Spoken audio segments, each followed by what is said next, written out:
Bom dia, turma, tudo bem? Hoje nós vamos estudar português. A tia preparou algumas folhinhas de atividade com a revisão dos conteúdos. Então, pega o seu caderno, lápis e a borracha. Se for preciso, dê pause no vídeo para acompanhar devagar, no seu ritmo, as explicações que eu vou deixar aqui para vocês. Então, o primeiro exercício fala a respeito da classificação dos encontros vocálicos. Nós já sabemos que hiato é quando nós separamos as sílabas e as vogais se separam. Como, por exemplo, saúde, sa-u-de. As vogais se separam, então é hiato.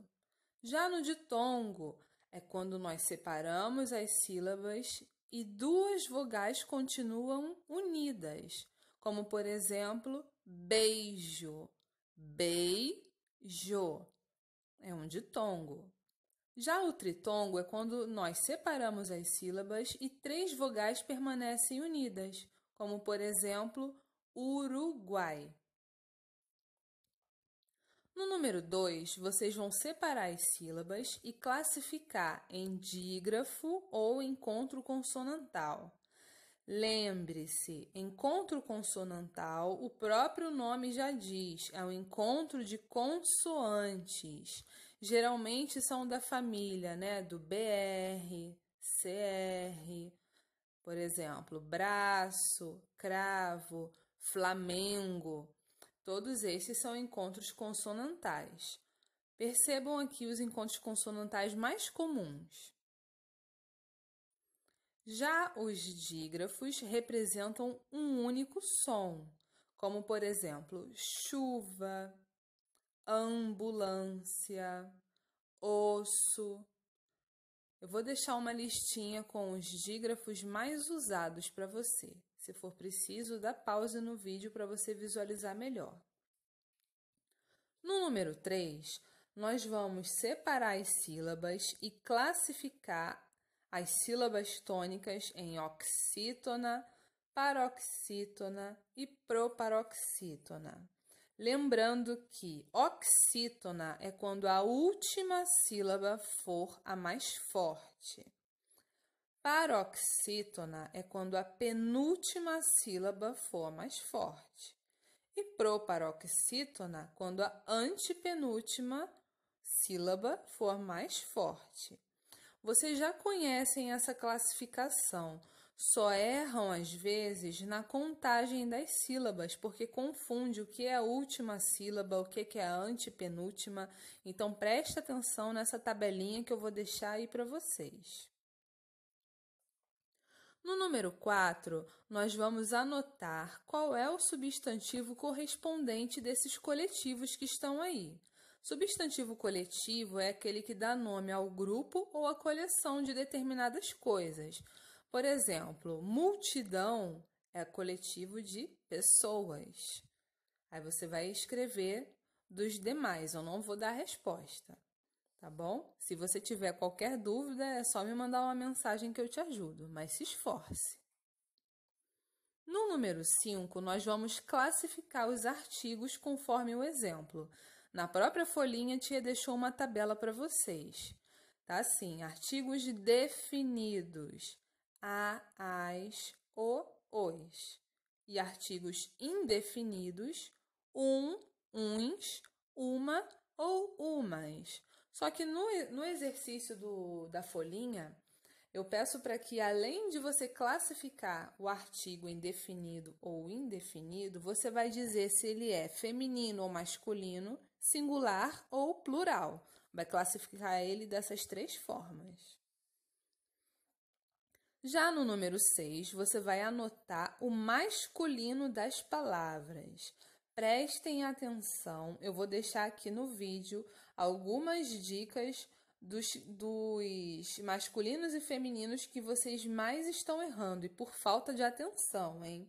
Por exemplo, o masculino de atriz é ator. Masculino de autora é autor. Masculino de dama é cavalheiro com LH. Masculino de amazona é cavaleiro só com L. Presta atenção na escrita. No número 7, vocês vão classificar os substantivos em epiceno, sobrecomum e comum de dois gêneros. Prestem atenção.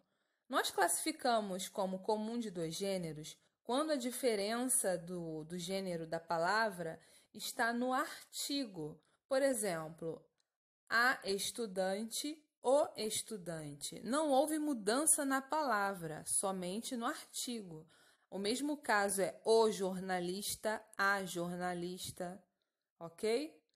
Já os sobrecomuns são aqueles que apresentam uma única forma. A palavra não muda e o artigo também não muda. Por exemplo, a pessoa. Nós não falamos o pessoa. Nós usamos a pessoa tanto para o masculino quanto para o feminino. Então, por isso, nós chamamos de sobrecomum. Epiceno é quando o substantivo tem uma única forma para as espécies de animais, tanto macho quanto fêmea. Um exemplo, a onça. Você não fala o onço e a onça. Não, é a onça macho e a onça fêmea. Então, quando ele apresenta uma única forma para os animais, nós chamamos de epiceno. Número 8, nós vamos colocar as palavras no plural, sendo que, além de colocar no plural, você vai ter que classificar se é um substantivo simples ou um substantivo composto. Lembrando que substantivos simples são aqueles formados por uma única palavra. Já os substantivos compostos são formados por duas ou mais palavras. Então, por exemplo, a palavra super-herói. Ela é simples ou composta? É composta, né? Porque é formada por duas palavras. Então, nos parênteses, você vai colocar aí número 2, porque ela é composta. E vai colocá-la no plural. Super-heróis. Número 9, você vai anotar o substantivo derivado dessas palavras. Lembrando que primitivo é o substantivo que vem primeiro, é aquele que dá origem à palavra. E derivado é o que vem depois. Por exemplo, pão, padaria. Pedra, você pode anotar pedreiro, pedregulho, pedraria, tá bom? Basta anotar um derivado para cada palavra. Número 10. Nós vamos marcar um X apenas os substantivos abstratos. Você lembra a diferença de substantivo concreto e substantivo abstrato? Então, vamos lá. Substantivo concreto é aquele que representa um ser existente. Por exemplo, homem, mulher, porta, bruxa, fada. Ele não depende de outro ser para existir. Ele, por si só, está ali. Então, ele é um substantivo concreto. Já o substantivo abstrato, ele depende de outro ser para existir. Geralmente, o substantivo abstrato está ligado a sensações, ações, estados, sentimento. Então, por exemplo, beleza, ódio, dor, amor, né? Podem ser exemplos de substantivos abstratos. Número 11. Classifique em 1 para diminutivo, 2 para aumentativo e escreva o grau normal das palavras. Eu coloquei uma tabelinha pequenininha com as terminações mais utilizadas tanto no diminutivo quanto no aumentativo. Então, por exemplo, bocarra. Bocarra, a terminação, arra, está ligada ao aumentativo. Então, eu coloquei aí 2 de aumentativo e anotei o grau normal, que é boca. A mesma coisa você vai fazer com as outras palavrinhas. Número 12. Classifique o grau comparativo das frases abaixo.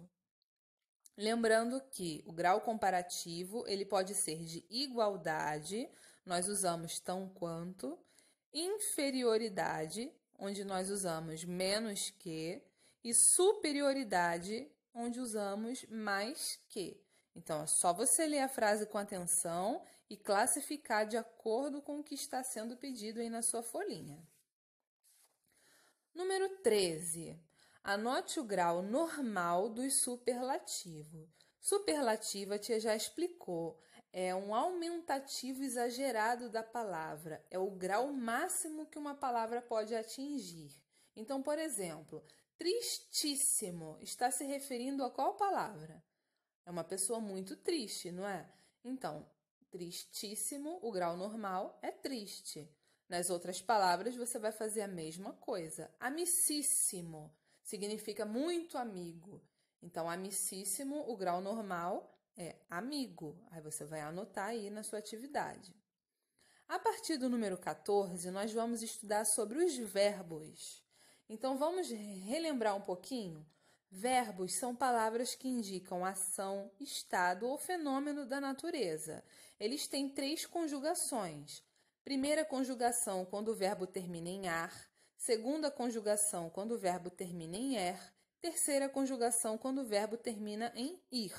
Os verbos apresentam 3 tempos. Presente, que é agora.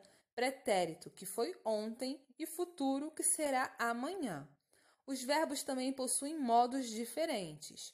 Indicativo é aquele que representa um fato certo, real e positivo. Subjuntivo é aquele que representa algo duvidoso, incerto. E imperativo geralmente é acompanhado pelo ponto de exclamação e sempre representa ordem. Pode ser negativa ou afirmativa. Nós também temos as formas nominais dos verbos, que pode ser infinitiva, quando o verbo termina com R, gerúndio, quando termina com ando, endo ou indo, e particípio, quando termina com ado ou ido. Nós também temos as pessoas do verbo. Só você acompanhar aí na tabela que eu deixei na atividade para você. No número 14, você vai escrever em qual conjugação estão os verbos. Lembrando, primeira conjugação quando o verbo termina em ar, segunda conjugação quando o verbo termina em er e terceira conjugação quando o verbo termina em ir. Número 15. Em qual tempo estão os verbos? Você vai decifrar se eles estão no presente, pretérito ou futuro. Número 16. Anote em qual modo os verbos estão. Modo dos verbos são indicativo, subjuntivo e imperativo. Então, em qual modo esses verbos estão? Você vai anotar aí.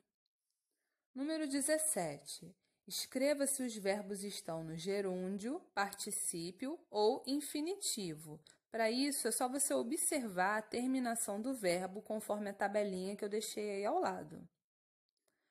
E, por último, no número 18, vocês vão conjugar os verbos com atenção e capricho na letrinha. Não esqueçam de colocar o pronome do lado do verbo, que são as pessoas do verbo.